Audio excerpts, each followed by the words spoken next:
2024 शुरू हो चुका है। 2 चरणों की वोटिंग हो चुकी है, तो वहीं तीसरे चरण की वोटिंग 7 मई को है। सभी पार्टियां इस बार ज्यादा से ज्यादा सीटें जीतने के लिए अलग-अलग स्ट्रेटेजी अपना रही हैं। बीजेपी की बात करें तो पार्टी ने इस बार कई मौजूदा सांसदों का टिकट काटकर नए चेहरों पर दांव खेला है। अब तक बीजेपी करीब 110 से ज्यादा सांसदों का टिकट काट चुकी है और ये सिलसिला अभी भी जारी है। कल यानी 27 अप्रैल को महाराष्ट्र की Mumbai north central Lok Sabha seat से बीजेपी ने पूनम महाजन का टिकट काटकर उज्जवल निकम को अपना प्रत्याशी बनाया है। वहीं इसके बाद पूनम महाजन की पहली प्रतिक्रिया सामने आई है। उन्होंने कहा कि यहां के लोगों के साथ मेरा रिश्ता बना रहेगा।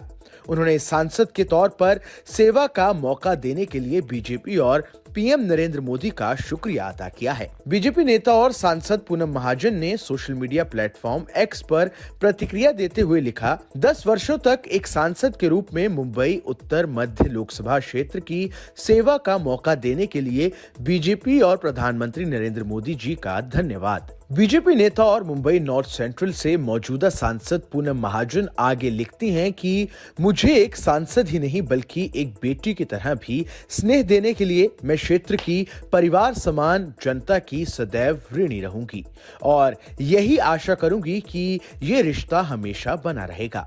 मेरे आदर्श मेरे पिता स्वर्गीय प्रमोद महाजन जी ने मुझे राष्ट्र प्रथम फिर हम का जो मार्ग दिखाया, मैं ईश्वर से यही प्रार्थना करती हूं कि आजीवन उसी मार्ग पर चल सकूं।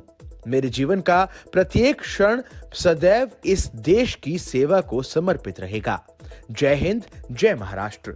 मुंबई नॉर्थ सेंट्रल सीट से बीजेपी प्रत्याशी उज्जवल निकम ने भी अपनी प्रतिक्रिया दी है। उन्होंने इस मुद्दे पर बात करते हुए कहा कि मुझे राजनीति का कोई अनुभव नहीं है, फिर भी मुझे जिम्मेदारी दी गई।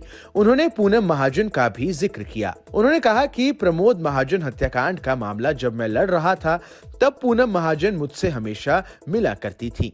उन्होंने इस लोकसभा क्षेत्र का 10 साल तक प्रतिनिधित्व किया है। मैं उनसे मिलकर कई जानकारियां लूंगा। आपको बता दें कि उज्जवल निकम मुंबई आतंकी हमले के मामले में सरकारी वकील थे। निकम 1993 के मुंबई सिलसिलेवार विस्फोटों और 26/11 हमलों के बाद पकड़े गए आतंकवादी अजमल कसाब के मुकदमे जैसे कई महत्वपूर्ण मामलों में विशेष लोक अभियोजक रह चुके हैं। लेकिन आपको क्या लगता है, आखिर इस बार बीजेपी की मौजूदा सांसदों का टिकट काटकर नए चेहरों पर दांव खेलने की स्ट्रेटजी आखिर कितनी कारगर साबित होगी? हमें कमेंट कर जरूर बताएं। देश दुनिया की तमाम बड़ी खबरों के लिए देखते रहें न्यूज नेशन का डिजिटल प्लेटफॉर्म।